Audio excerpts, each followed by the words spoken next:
Welcome to another edition of Legend, Mystery, and More. I'm your host, Stephen Sindoni. In today's program entitled Wake Up America, I will share with you a letter that was sent to Jeff Renz of Renz.com by a man named Ron DeWitt. Dear Mr. Renz, I chose your site as the first to take this important and very disturbing information because you are one of the few who keeps questioning your government about the terrible events of Tuesday, September 11th. The passenger numbers of all four planes that crashed were published almost straight away. The passenger lists or manifests, though, were sent to the FBI by the FAA within hours after the planes crashed. Only parts of those lists were given by the FBI to the Associated Press. Those so-called victim lists were published by the big news agencies from the 12th September 2001 onwards. Those lists were never complete. Even more astonishing, the hijackers were never mentioned on those lists. That made me curious, and I wanted to find out exactly who was on those planes. Within 48 hours, the FBI made public the names of 19 hijackers, but the FBI never released the complete passenger list. Fortunately, people in the United States started to create net sites to honor those lost on the planes. On those sites, people were invited to make contributions to those who perished. With that information, I succeeded in assembling the complete lists. As I said, the numbers were given straight away by United Airlines and American Airlines. Flight 11, 81 passengers, 9 flight attendants, 2 pilots, total 92 persons. Flight 175, 56 passengers, 7 flight attendants, 2 pilots, total 65 persons. Flight 77, 58 passengers, 7 flight attendants, 2 pilots, total 64 persons. Flight 93, 37 passengers, 4 flight attendants, 2 pilots, total 44 persons. On the 11th of September, United Airlines gave a total number of 45 persons. This was corrected the 12th after United Airlines learned that one passenger had purchased 2 tickets. This led the airline initially to report that there were 45 people on board when there were, in fact, 44 people on board. Very strange. See the site below. These numbers were never later disputed, not by the FAA or the FBI, so we suppose these numbers are correct. The FBI gave the names of 19 hijackers.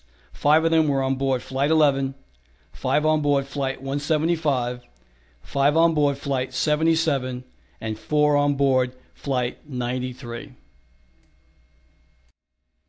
As I said, those names were never on any published passenger list. Of course, they must be on the original passenger manifest, as the FBI knows. This means if we count all the names on the published passenger list and we add the hijackers on board of each plane, we get the total number given above of persons on those planes. I hope you agree. I started a search on the internet for those passenger lists. Practically all news agencies copied the list published initially by the Associated Press. This list was updated several times, but it still contained many mistakes, double counting, etc. But with help of some victim sites made by the friends of the victims themselves, I managed to get all the names. To see the list, check on the attachment. There are the complete passenger lists of the 4 planes that crashed on the 11th of September 2001. Without the hijackers' names, this is the first time you will see the correct lists. I assure you these lists are the correct lists. You can check this easily. If you see another passenger list with different names, please type those names on the Google search engine and you will find out if he or she was on another plane or was a victim in the World Trade Center. Now I count. Flight 93, 40 persons plus the number of hijackers given by the FBI. This number matches the number above given by the airlines and the FAA, so this is correct. Flight 77, 59 persons plus the number of hijackers given by the FBI makes 64 persons. This number matches also, so this is correct. Flight 175, 58 persons plus the number of hijackers given by the FBI makes 63 persons. This number is not the same as given by the FAA and United Airlines. Flight 11, 89 persons plus the number of hijackers given by the FBI makes 94 persons. This number too is not the same as given by the FAA and American Airlines. So we have two numbers wrong following the FAA and American Airlines counts. There were 92 people on board Flight 11 that crashed into the North Tower. Following the FAA and United Airlines counts, there were 65 people on board Flight 175 that crashed into the South Tower.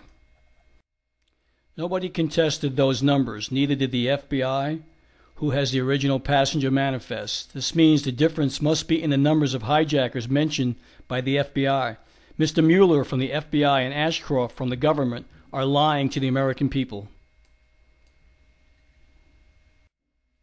Instead of 5, there were 7 hijackers on Flight 175. 58 persons plus 7 hijackers make 92. Instead of 5, there were 3 hijackers on Flight 11. 89 persons plus 3 hijackers makes 92. This has tremendous consequences.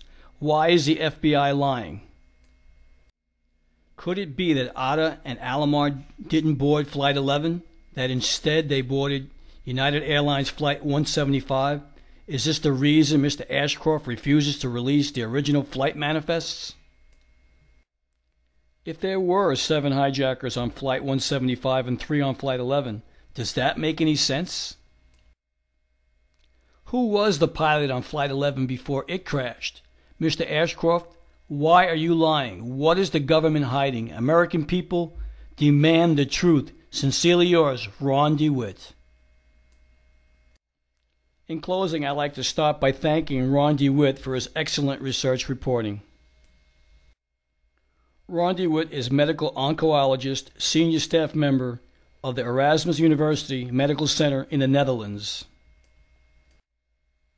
Was 9/11 a United States homegrown product, terrorism falsely blamed onto Arabs and orchestrated by the highest level of the United States government, military, American CIA, and Israeli Mossad?